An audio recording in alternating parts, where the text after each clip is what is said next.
Some new information tonight in the ongoing investigation into the mysterious death of Quawan Charles. Attorneys representing the Charles family released new autopsy results that they say reasonably prove the 15-year-old was indeed a victim of a homicide. On October 30th of last year, Charles was picked up at his home by a friend and the friend's mother, Janet Irvin. The boy's parents say they didn't know he had been picked up and reported him missing just a few hours later. On November 3rd, law enforcement found his body in a ditch in a sugarcane field less than a mile from the Irvins' home. Autopsy results were released less than 2 weeks later on November 13th, indicating drowning as the cause of death.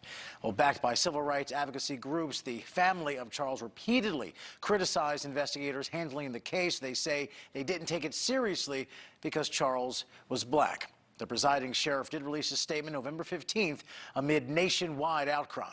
The next update would not come until January, last month, when results from an independent toxicology report found no trace of hallucinogenic drugs in Charles's system. That disputes the Irvins' claim that Charles was high on mushrooms the night that he died. And today, new information from another autopsy report. NewsNation reporter Britt LaFaso is in Lafayette, Louisiana, for a closer look at what this latest report revealed. You read it, they say suicides by drowning, although they happen, they're rare.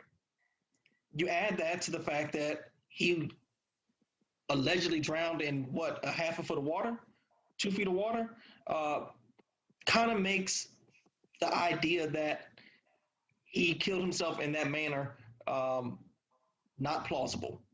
It's an idea the Iberia Parish coroner, however, says is possible. He says that's because the Irvins, the family last seen with Charles, said Charles told them he wanted to kill himself before he left their home on the night of October 30th.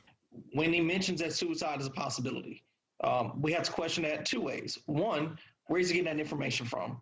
Likely he's getting the information from the same family that he was with when he disappeared.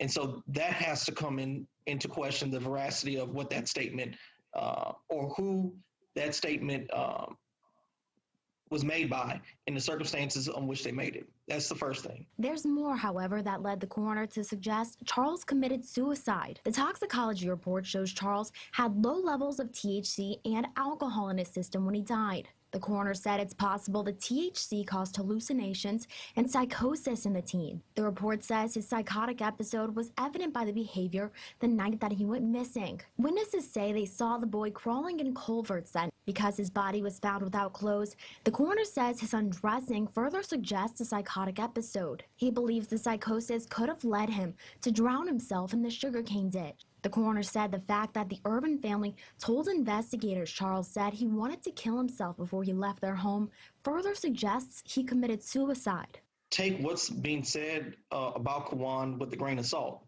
because the folks that are making these statements are the same folks that are the subject of a criminal investigation to his disappearance and death.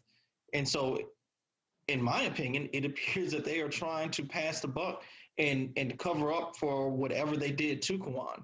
Britt LaFaso, NewsNation.